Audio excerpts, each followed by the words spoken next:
And then in college, I majored in graphic design. So in those classes, in college, it was like web design stuff. So again, the more like technical, science-y oriented end of the spectrum.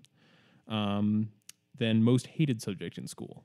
My most hated subject was probably the science technical portion of things. In all seriousness, I was not very good at math. I remember in high school, I had to go in for an additional hour every morning for tutoring for my math classes, as well as in college. I actually dropped out of non-major statistics, and then I ended up my math credit ended up being intro to computer science for non-majors, and I just ended up piggybacking off of my partner like basically every project. So really, for me, it's math. And a lot of people say like, oh, like you're only as good at math as you think. It just really doesn't make. It might as well be another language. It doesn't make any sense to me. Well, if it makes you feel better, my answer is English, because I could not read as a kid very well. It took me a long time to get the hang of reading stuff, and I'm still not super good at it. Trade-off. So here, trade-off. This is why Mike and I are yin and yang. I made like, I don't really remember how SAT scores work. I made almost an 800 on both of my English and comprehension in the SAT, and I made like a 500 in math. Like just absolutely abysmal in math. It brought down my whole score so much. I want to say I got like a 780 on the math portion, and then like a 5 and 600. For our international friends, the SAT is based off of 800 points for each section. So a 500 or a 6 whatever is actually really, really terrible. Yeah. All right. Next, favorite food.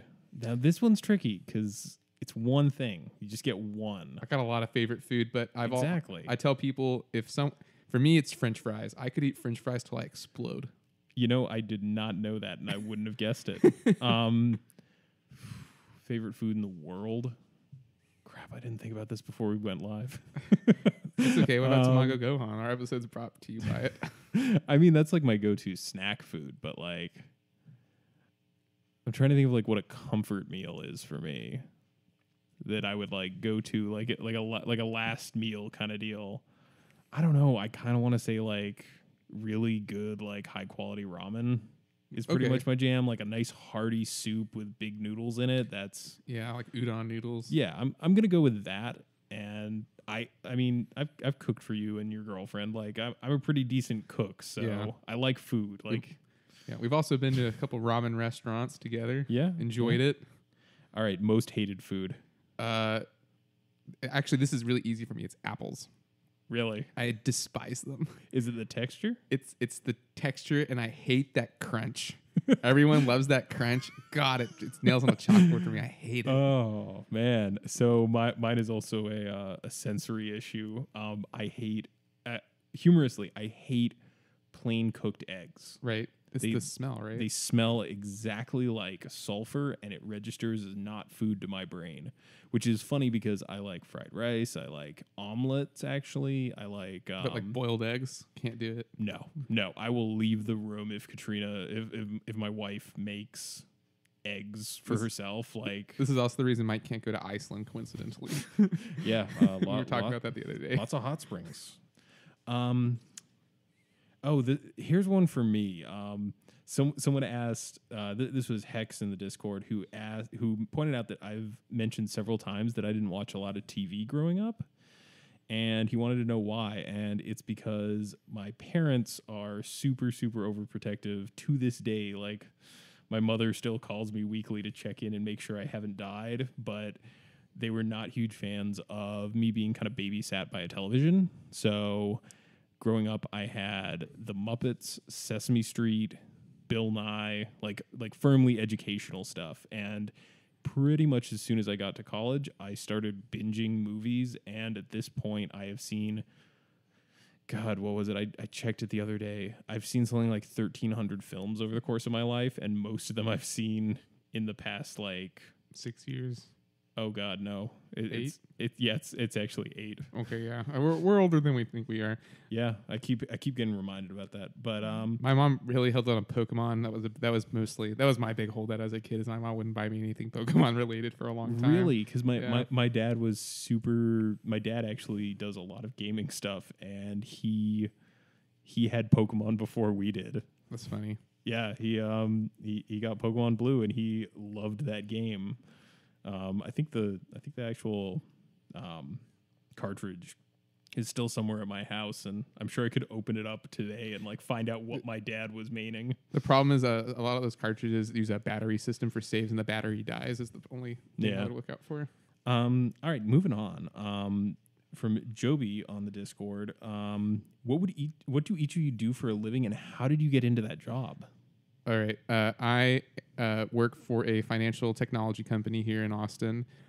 We sell basically different types of accounts, and we service community institutions specifically. The idea being that if everyone has Kasasa, which is my company's name also, checking products, they'll be able to build a brand that can take on mega banks. I got that job because I play Magic.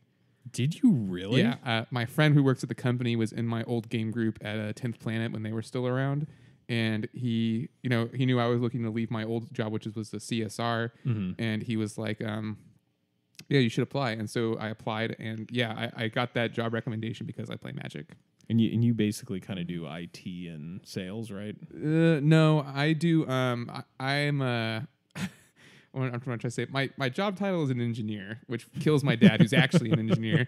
Basically, I install websites for banks, and then I train them on how to use them because we use a particular application for account opening. Yeah.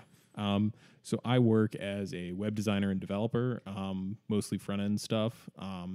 As I mentioned before, I went to school for graphic design. When I was in high school, though, it was middle school. I started learning how to program for the web. My dad is a computer engineer. He works for a large company, which I'm not going to say the name of because reasons. I said my company's name because it rocks. Oh no! I'm just not. I'm not violating my own dad's privacy for sure. But I grew up around computers. Like, we had the internet when I was super young. I still remember what the old SCG website looks like. If anyone wants to check that out, I think it's on archive.org. It's really funny. It's bad.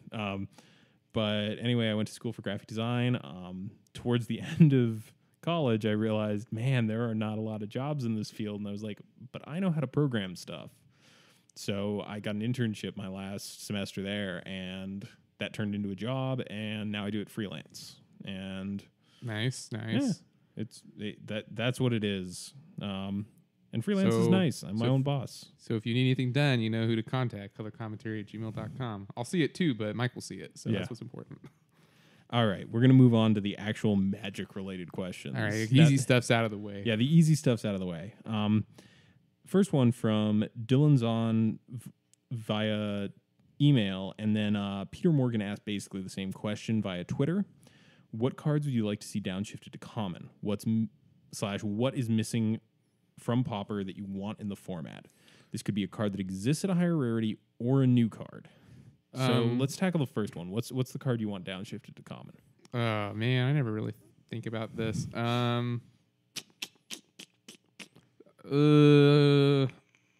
gonna say Signal Pest. I think it'd be super broken. Oh. It'd make aggro decks a lot better Really just good. overall. Yeah, I don't know. That's the first card that sort of popped in my mind.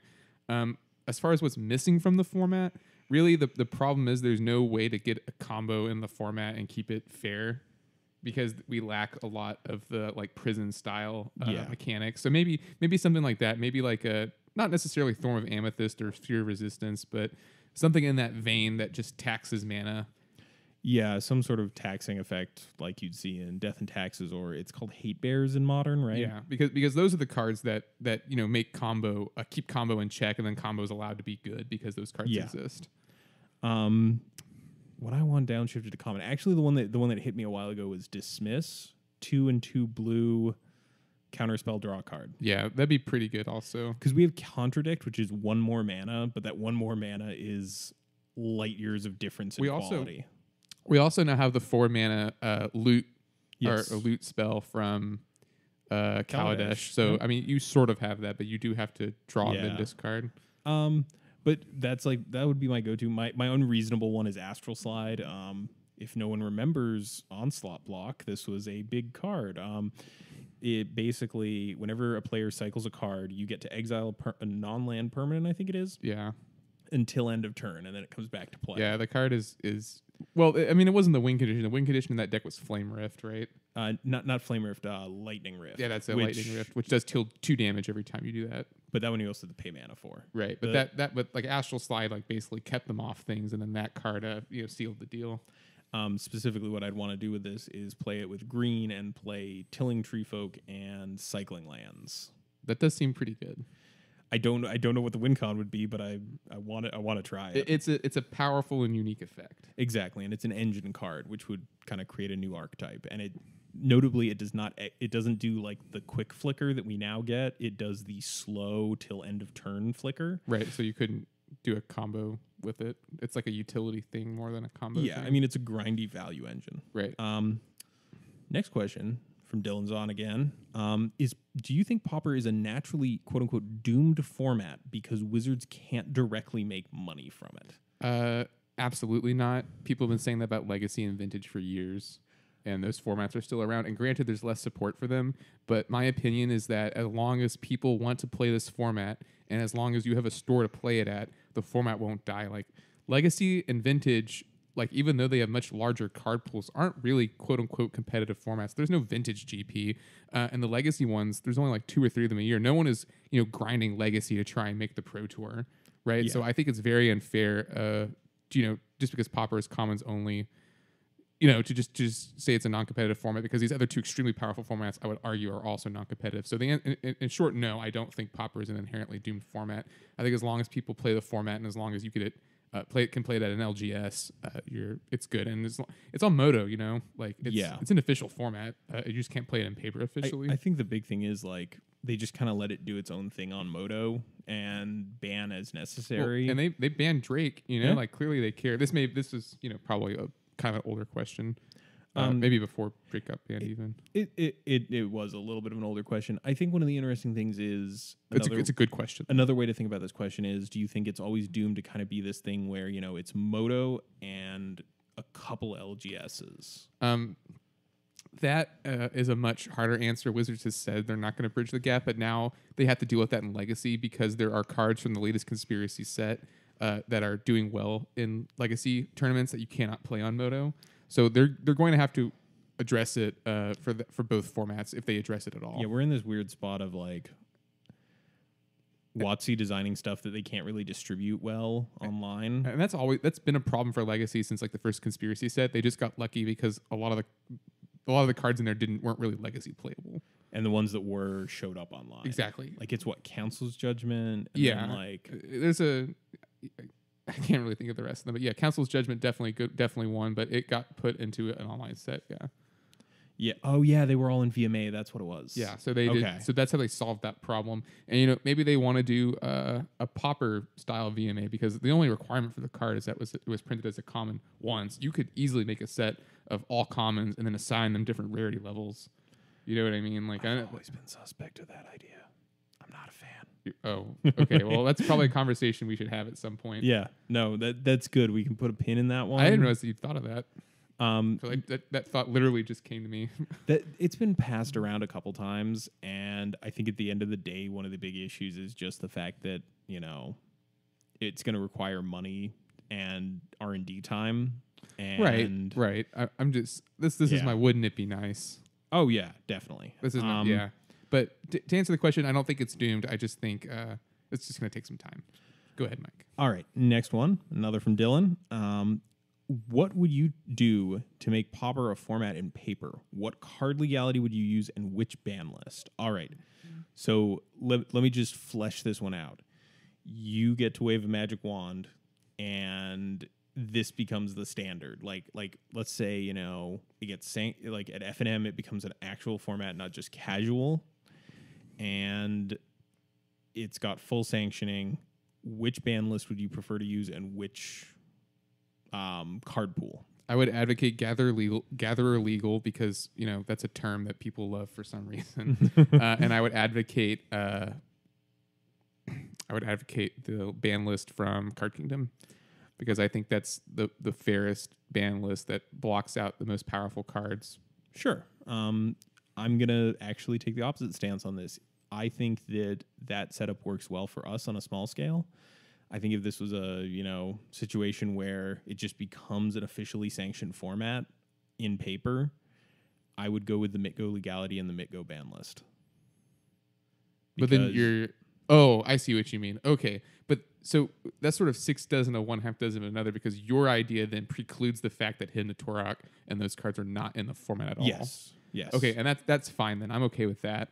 I just think that way, obviously the better Moto can do at replicating real Magic, I think that's just better for the format as a whole. Yeah. Okay. I'm inclined to agree with you. And I would say that that's only semantics, but I don't think it is actually. There is a difference between a card not being in a format and a card being on a ban list. Yeah. So I'm more open to that. I think where you just go ahead and nix any idea of that card even being in the format. Yeah. I think locally it works fine as long as it's not a sanctioned format, because we do use the combined pool and we use a custom in-house ban list. We should probably talk to someone about swapping over to the Card Kingdom one. Right. I know that's been on the table for a little bit. No one even plays goblins, so yeah. Because we do not have Goblin Grenade actually banned, just no one's playing goblins. Yeah. All right. Here's one from Tyler Watts via our Facebook page. What are 4 deck archetypes that can be played against each other and that lead to interesting matches and represent the format well? So like if someone was making a 4-deck battle box to show off the format, which 4 decks would you put in it? Delver. Okay, Delver. Mono black control. Affinity. And no, wait, not Affinity. Maybe. I don't know. I want to put Stompy and Teachings in there. I want 5 decks. Okay. Because we got a mid range deck. We got an aggro control deck. We've got Affinity, and then we got an aggro deck, and then we have a real control deck. All right, I'm gonna hit you with something. I don't think Teachings should go into a introduce people to the format kind of deal. But then, what's your control deck? I don't think you have one. I guess Mono Black sort of fills that role. Yeah, because Mono Black is considered a control deck, even though it is kind of more mid-rangey a lot of the time in its current iteration with Grey Merchant. My 4 would be Delver, Stompy, Mono Black Control, and Tron. Okay, yeah, big mana deck. A big mana kind of combo-y, kind of controlling it sometimes, like Teamer Tron. Okay.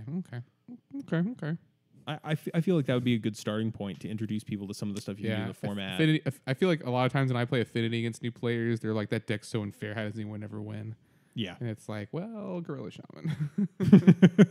Well, the format has the best hate cards against me specifically, and only me. Yeah, okay. Affinity is kind of a feel bad against sometimes. I can see that. Yeah, I feel like those are 4 decks that do pretty fair things and just try and follow a pretty simple game plan. Like Stompy doesn't have like a lot of kind of minutia to it. It's just kind of like green dudes, pump spells, beat face.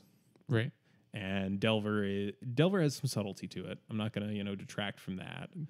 But it's also not, it's not Teachings where you're like, okay, someone casts Teachings for the first time, looking through a deck they've never seen. Right. Okay, what I did they can see get? that. And then Delver's like, aggro control style deck, stick and threat, protect it. And Mono Black control is pretty easy to figure out. Kill things and play creatures.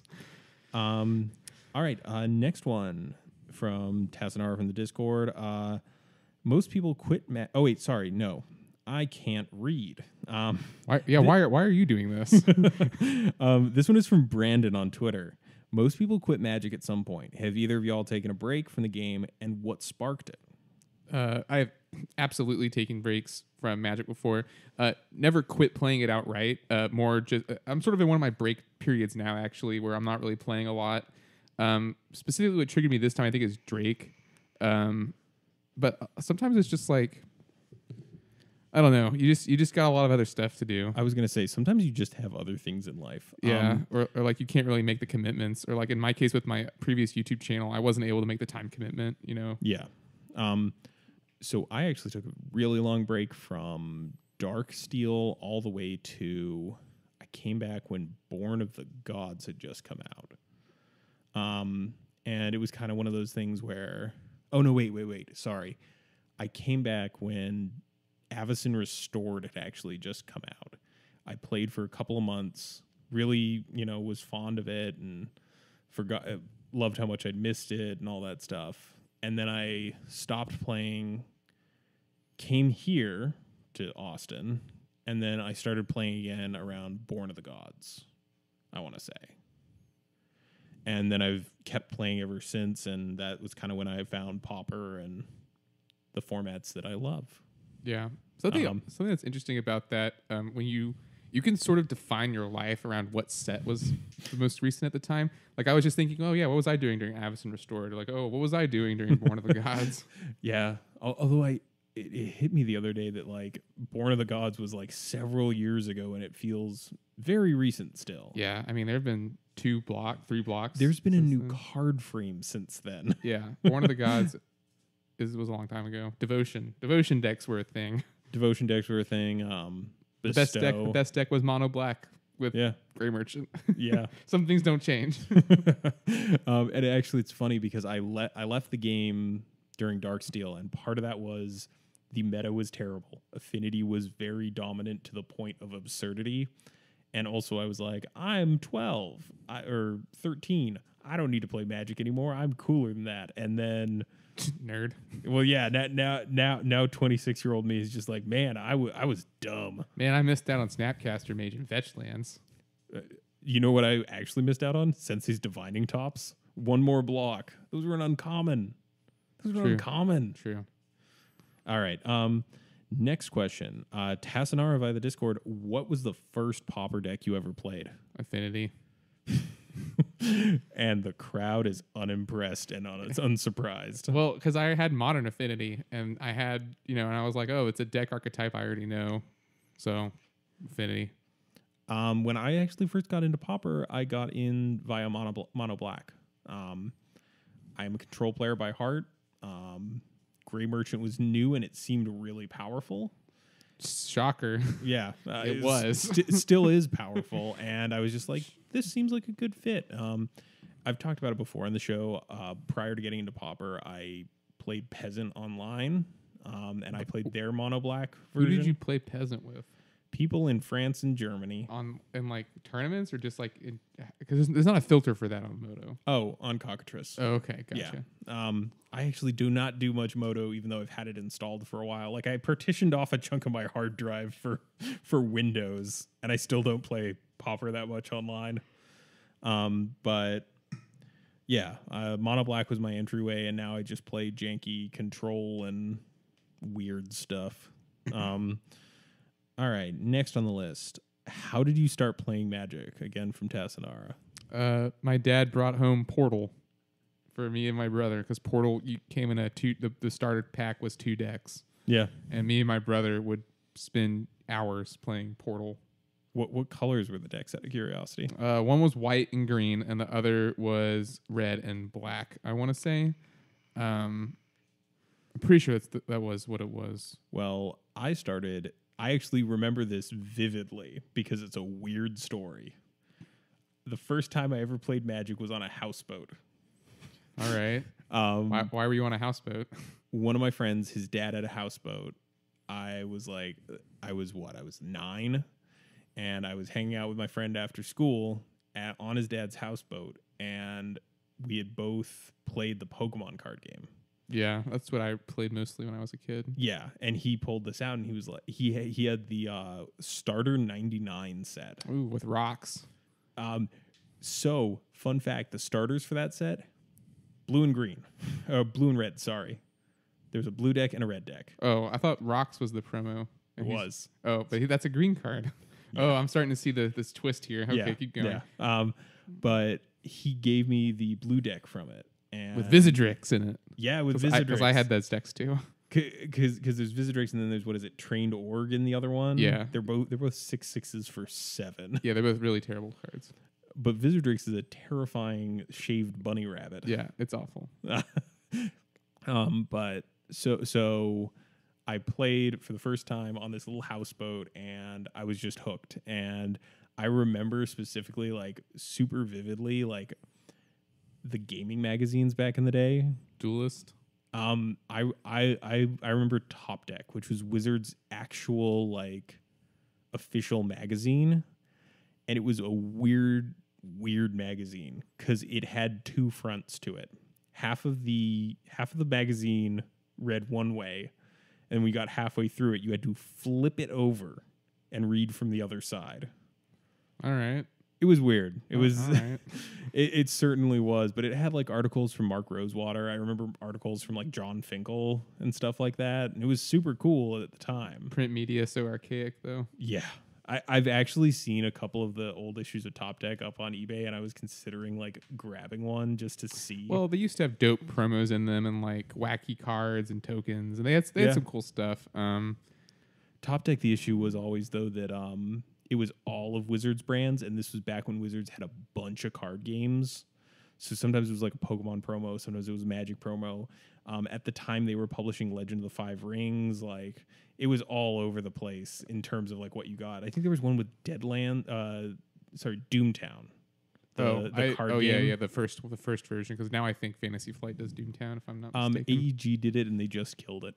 Oh, that's sad. But yeah, there's my little trip down nostalgia lane. I also remember spoilers coming out because everyone had 56K modems. When the full spoiler hit, it was in a text file. Oh my dear sweet God! like unformatted RTF file. No, not RTFs. TXT files. It was terrible. I'm over that. I'm glad that we have the way things are now are better. Oh yeah. All right. Next on the list.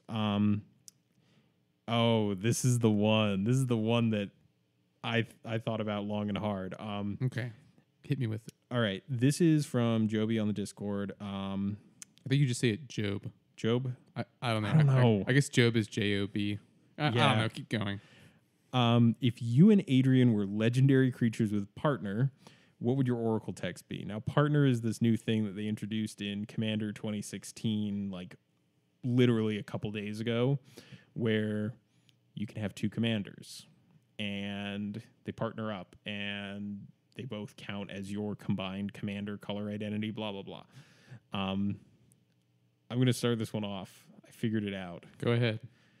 2 blue and a black, 1/4 legendary, doesn't really matter what, human, I guess, artificer. Whenever a creature dies, gain 3 life. 4 and a black, return a creature from your graveyard to your hand. So literally just pick Trinket on a card, like all together. Then will the last one be sacrifice, put a -1/-1 counter for a creature? But then why can't you just play Pith Driller in this deck then? You could. But the point is, blue black does the things I like. 1/4 because that's a reasonable body. So what would yours be?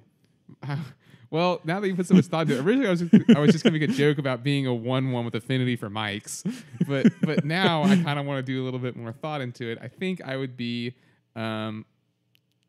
let's go ahead and call it. That'll be a colorless. Okay. Colorless 5-drop. Okay. Robot Adrian. Affinity for artifacts. My stats wouldn't be that great. Maybe I'm a 2/3. Okay. But I would have I would do some stuff. Help. You know what? What about? I was gonna say just give me ATOG's ability, but that's so cheap. What about like I don't know, like the first artifact you cast each turn has affinity for artifacts? Oh, that sounds pretty good. Yeah. Yeah. All right. Sure. I mean, and then I have ATOG's ability.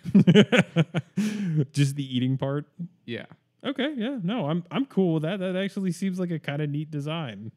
Okay, we got there. We got there, everyone. We got there. Thank you. You've been a wonderful audience. So yeah, if someone wants to, throw together a blue black blue black colorless commander artifact deck themed with a heavy artifact theme. I mean, this is a Tezzeret deck waiting to happen. Honestly, it is. This is Thopter Sword combo land. Okay, I guess I'll be Thopter Sword is actually. I guess I'll be a white creature. There we go. Just so you can play Thopter Sword in your deck. My favorite. That was one of the first things I discovered when I came back to Magic. The most recent time was Thopter Sword, and I actually stockpiled a bunch of them and made a pile of money when they spiked.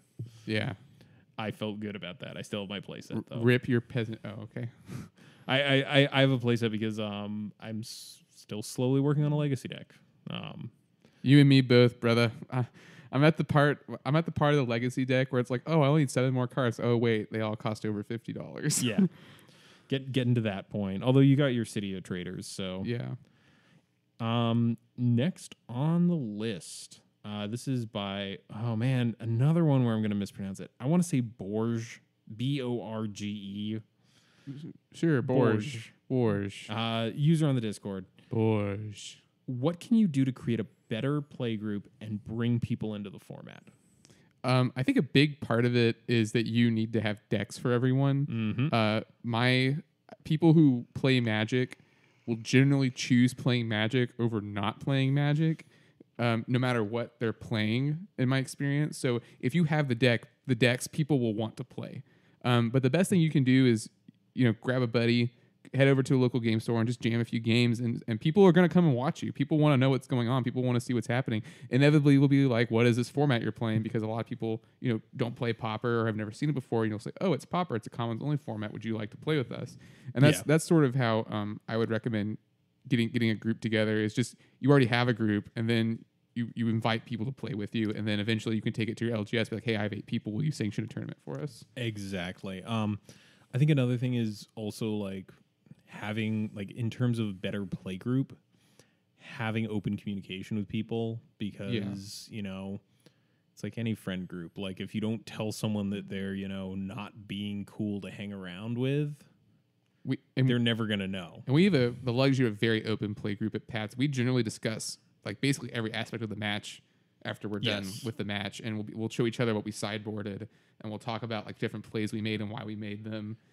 I mean, a couple of weeks ago there was a guy who showed up and actually plugged our podcast for us, and I was right down the table from him, and he was pointing out, and he's like, oh, that guy actually is one of the hosts on it, and he was like, you got to promo your own show, man. And I was like, I would, but all the people who come here every week already listen. Yeah. Shout out to Johan. You're the man, Johan. Yeah.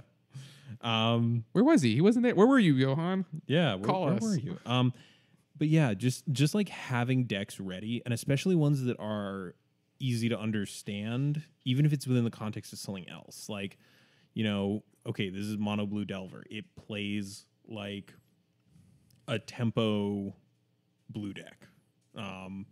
Stuff that's easy to get across to people and still powerful. And so another good thing about Pauper is a lot of the archetypes are they're basically just common versions of existing archetypes. If you give someone a Delver deck, you're like, this is Delver, they're gonna be like, oh, okay, I know what's gonna happen. Or if you give someone an Elves deck, you're like, this is Elves, they're gonna be like, oh, okay, I'm gonna make a ton of mana and cheat out big dudes. Yeah, well, kind of for Elves, but sometimes they throw in the Ulamog's Crusher. Yeah, and so a lot of the archetypes are already established Magic archetypes, so it is easy to sort of explain the decks. The only decks that I've really had difficulty explaining is Pig Trinket, because there's not really. I mean, there are analogs, but it's like a graveyard-based value deck, and people understand what that is. Yeah, so they don't understand all the choices. Like that, Tortured Existence is kind of a tricky one at times. Yeah. Because the best explanation I've heard of it is it's like Dredge, but not. Yeah, it's way worse. Yeah, definitely trying to make the format accessible and also demonstrating that it's a decently powerful format is one of the things I've found a lot of people miss at first glance. Some people, even to this day, when I'm like, oh yeah, I played this card, and people are like, that's a common? You're like, yeah, because people don't care unless they have to actually check the rarity symbol, but people are often shocked at what has been printed at common over the years. Yep. I mean, most of the elves that go into elves are playable in Legacy. Pauper Elves is basically Legacy Elves minus Craterhoof, Natural Order, and Wirewood Symbiote. Yeah. Oh, and Gaia's Cradle. Yeah, okay, that's the other big one. So those are, and I'm not saying those aren't important cards. They make the deck extremely competitive for Legacy, but at its core, the deck is still the same. They make a lot of dudes, and then you attack. Yeah. So definitely trying to like emphasize like this is still an interesting format where you get to do a bunch of cool stuff. Right. All right. Next on the list, this is from Lassereich on Twitter. Kitchen Table MTG represent. Yep. The best decks for newcomers to buy for themselves, considering prices, availability, and playability. And he does clarify post-Drake ban. It's White Weenie. it's a monocolored deck. It's going to be either White Weenie, Goblins, Delver, Stompy, or mono black control. Let me think this through. Because you don't need the oubliettes in mono black. Yeah.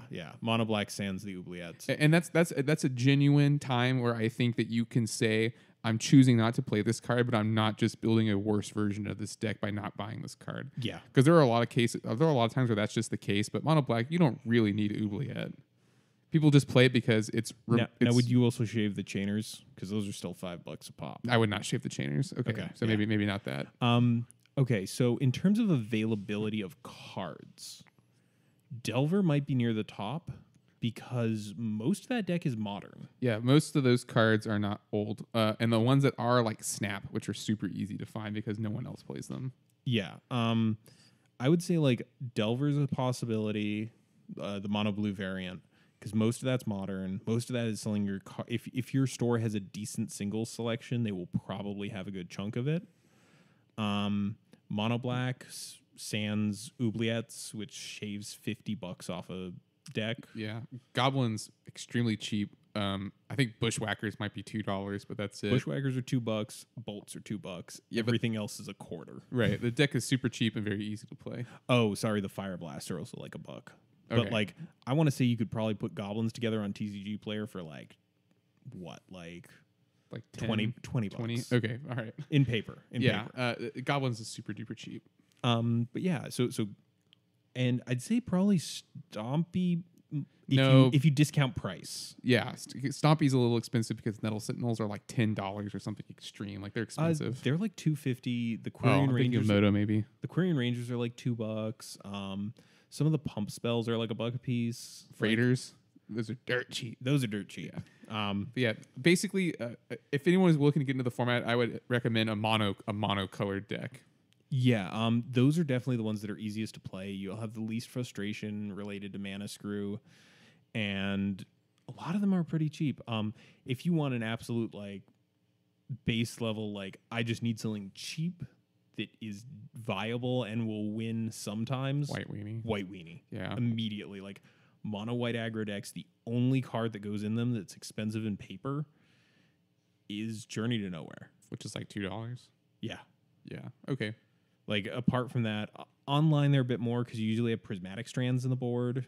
Prismatic strands are super cheap in paper though. In paper, and Moto they're not. Moto they're like $1 or $2. In terms of cheap stuff on Moto, I wouldn't recommend it for playability out of the box, but Teachings is usually like $6 on Moto. Teachings is generally sub 10 tickets on Moto. It's an extremely cheap deck. It is probably one of the more difficult decks in the entire format to play, though. Yeah, it's a very skill intensive deck. And also people will hate you, so especially if you're not super fast with it. Yeah. People get incredibly salty about people slow playing. All right. I think do you think that was a good answer? Yeah, of course. If you're looking to get into Pauper, great. Chances are you can downshift an existing deck you already own. Yeah. Or pick up one scratch that's pretty cheap. I think the most expensive deck in the format is One Land Spy, and you shouldn't be playing that anyway. One Land Spy? I guess Lotus Petal. Lotus Petals, Simian Spirit Guides, Street Wraiths. Don't play that deck. That deck loses to itself 60% of the time. Like that. I believe that stock. It's one of the most expensive decks in the format, even with the exception of like Oubliette inclusive mono black control. And Oubliettes are good. So they are. They're almost $30 now. They're not on the reserve list. They might reprint that. Yeah. All right. Moving on. We got one from Jason Brown on. Oh wait, hold on. This was a double. I'm sorry.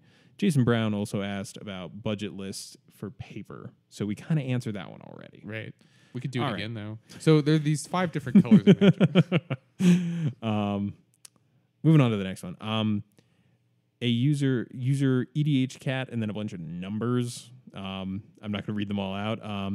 On Twitter, tweeted at us, do you think there's a best color in pauper / Magic in general? It's blue. It's blue. It's always blue. Although in general, it's not always the best. In standard, well, they've really downplayed blue lately. Mm-hmm. But blue is historically the best in any Eternal format. And I'm not counting Modern there because Modern is a non-rotating format, not an Eternal format. Blue is the best. In Legacy, Vintage, well, I don't know. Vintage maybe not because of Prison decks, but blue is overrepresented as the most powerful card in Magic's history. Ancestral Recall is the best of its cycle. Gush is the best of its cycle. Gush is part of a super cycle. Oh, there's like I want to say like 15 cards between Mercadian Masks and Nemesis that all have alt casting costs that relate back to their color. Gush is probably the best besides Days. Fire Blast. Fire Blast is from Visions. I know, but it's a similar thing. It is. Yeah. But yeah, Gush and Days are extremely good cards. They have the best cantrips. They have Counterspell. All right, let me hit you with this as a side note. What's the second best color in pauper? Red. Okay. Is it not? I was going to go with black, actually. Oh, I was just thinking of Drake. Oh, okay. Okay, But, post Drake. Okay, black, sure. Black is historically a very strong deck. It's either black or green. I guess as on its own, those colors are like if you were to individually rank the colors and not the color pairings, that would be correct. All right, which color pairing do you think is the best? Like if you have to play a 2-color. Well, I guess pre-Drake red and blue, post-Drake maybe blue and black. I don't know. I think Dimir is probably your go-to. And in terms of 3-color, I think there's only really 2 options, right? Like you've got Rugtron and Kuldotha Jeskai, which may or may not be a real deck. The jury is still out on that one. Yeah, actually, that's something I kind of want to sidetrack on for a moment. I'm really excited to see what the meta does. Drake goes away in 3 days. I'm super pumped. People are going to be playing a lot of mid-range decks because they want to see if they're good. We're back. Yeah, we can play the Dirtle again. And things are. I don't know. I things will not revert just to as they were before the Drake format. You can't put the cat back in the bag, so to speak. I think largely things will go back to the way they were, but there are definitely other new cards. And I don't know if you said it last episode, but you said it to me in person. It's basically we're getting 4 sets all at once. Yeah. Because we suddenly have all these sets where we need to reevaluate their power level because Drake is no longer crowding out these cards. Is Avarax playable? I don't know. Maybe. Tune in. Find out. Find out next week after we've had, 3 days worth of results? 4? Yeah, Mike will definitely have an opinion by then. I have opinions on a lot of things. Well, nobody pays you to have them, but you do give them away for free on the show. I do. A lot of people would prefer I didn't, but who? No, I don't know anyone like that. All right. Moving on. We got one last question here. And this one, crap, I don't have a name attached to this one. My God. I don't want to go look it up. That person will now officially hate you forever. Whoever this is, I'm sorry. I'll apologize on Twitter later. At Color Commentary, how do you guys respond to people who say Pauper is underpowered compared to Modern / Legacy? Well, I mean, they're not entirely wrong. We are missing a lot of really strong cards. I would just argue that the format is just different. Power levels arrange themselves differently. When you're restricting. Oh, heck, I remembered who this is. This is Pauper Fox. Oh, sorry, Will. Sorry, Will. Well, that's also like saying, well, what do you say when people say that, Modern is less powerful than Legacy? I mean, they're not. They're just different, Yeah. Like, I would argue that Modern is a more degenerate format, honestly. But, I would just say, to me, people only say that when they've never played Pauper, in my experience. Yeah. That's people who doubt the format, and the format is a lot of fun and it is very interactive and there's a lot of powerful things you can do. One of the interesting things is the overlap between a lot of the early players in our playgroup and the legacy scene here was really high. When it started off, like, I was one of the few people who wasn't actively playing legacy. And now we have a lot more modern players. yeah, I think it's just the fact that it's gotten bigger with time and, you know, more inclusive. Yeah, It's so a place for everyone. I do accept the argument that the format is less powerful. I just don't think that is. I don't think that is as bad as people try to make it out to be when they're asking that question. You know, because like people still play draft, people still play standard.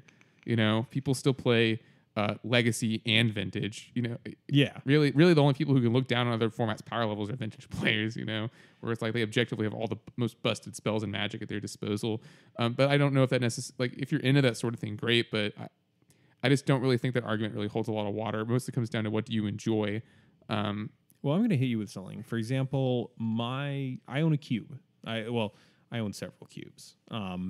But my main cube that I've spent the most time on, you know, polishing and refining is a peasant cube. I could, you know, go out and proxy up and slowly buy into a like powered cube if I really wanted to. I actually don't. I actually really like the power level of a commons and uncommons cube. Like, personally, for me, that's what I enjoy. And I will admit, I like grindy games. Like, the legacy deck I have halfway built is Blue-Black Tesserator. And, like, it's a grindy deck. Yeah, but... And so I think it's just that they more appeal to different people. Like, you're not gonna be ad nauseuming someone in this format. You're not gonna be like dredging someone out on turn 3. But I think my issue is that people, you know, when they say stuff like that, are thinking that it's on the same power level as like standard or limited, and it's not. It's way more powerful than those formats. I would actually love to play a couple matches against a standard deck. I have beaten standard decks with my affinity deck. You know, which standard was this, out of curiosity? Oath. So Oath Dragons, and then it would have also been Cons, the first half of that block. Yeah. Okay, and so I beat an Eldrazi deck. Okay, so you beat a real deck as well. Yeah. So yeah, I was going to say, like, we're definitely above standard, and some pauper decks are probably on par with some modern decks. Right. I mean, the format's just, it's more powerful than people think it is. People just think common and they assume, oh, it's bad. But it's like, oh, I don't know. Do you think Bolt and Counterspell are bad cards? No, actually, a surprising number of the best cards that define like their sort of effects were printed at common. Like, I think Counterspell is just the best, like, counterspell that you hard cast. Right. Force of Will obviously gets a pass, and Daze Quasi gets a pass and is a common anyway. But yeah, Counterspell is the best. You pay for it in Counterspell. It's because it is what it is. You know, you counter the spell for 2 mana. No other Counterspell does that. Yeah. Well, some do. They always have extra costs attached. Oh, or restrictions. No. There's Mana Drain, which is better than Counterspell. Oh crap! I always forget about Mana Drain. Yeah. Although it is, like, a lot of people have told me that in Vintage, like, because that's the only place it's playable. Right. Because it used to be a downside because of mana burn, but now it's just objectively better because you get all the mana. Yeah, and I've definitely heard stories from people who are like, yeah, no, I was playing Vintage, I mana drained something, and I didn't have anything to do with the mana on my turn. Like, it was just a pile of colorless mana, and I used like 2 of it. Right, and that's a thing too. But yes, mana drain is just strictly better counterspell. It used to not be. Granted, it used to not be. Yes, when it was designed, it was different. It was supposed to be worse, I'm pretty sure. Yeah. But Pauper does have a lot of, like, defining staples in it. And I think people forget that. And I think just kind of, you know, telling someone like, hey, we've got these cards in the format. There's actually a decent power level. And also, just you make know, someone play with you. Or just, you know, remembering that other people have different tastes. No, everyone should have one taste. One stroke for all folks, Mike. Let me put it this way. You're standing in the supermarket. You're looking to buy some ice cream. You want to treat yourself. It's been a long week. You go to reach for your mint chocolate chip. Whoa. Someone comes up next to you and just goes, mint chocolate chip's a terrible flavor. It's super underpowered, and you should be eating pure chocolate ice cream. How do you respond to that situation? You laugh and you go away. Yeah. If someone challenge them to some sort of card battle. if someone comes up to you and questions any other taste, most people will just be like, yeah, sure, buddy, whatever, and move on with their life. So, I don't know, Mike. There are people out there who think that metal is not the best genre of music. Are you saying that they could be right? It's harsh noise. We have fun here, everyone. We do. This was definitely a really fun episode, and I've wanted to do one of these for a while because I worry that sometimes we don't come across as people, just a pair of talking heads. What? People always tell me how personable I am. No one tells. People tell me that. I'm about the show. I do know that my good friend Andy listens to this show. So since I shouted out to other people, hello Andy. When you hear this, come over to my desk. We'll talk about our weekends. Oh, it's one of your coworkers. Yeah, Andy, I'm gonna be looking up at you right now. Wave. Hey Andy. Hitting him with that intro to the first Matrix thing. That's the first one, right?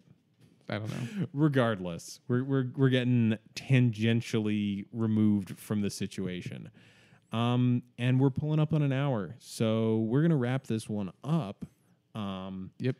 Again, color commentary brought to you by Tamago Gohan. It's just a raw egg on rice, you dummy. Eat it.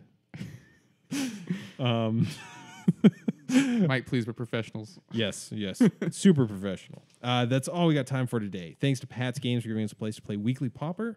Thanks to L for the use of his song Quantitative as our theme music. His music can be found on SoundCloud under the name LLL.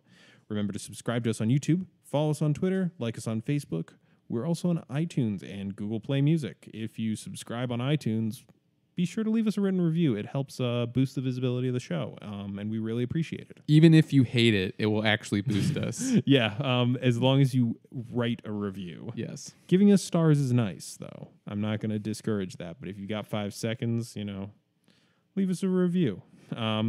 If you have an idea for a discussion topic or a deck list you would like us to discuss, you can either use the contact form on our website or email us directly at colorcommentary@gmail.com. I'm Michael Petchek. I'm Adrian Gonzalez. Signing off for Color Commentary.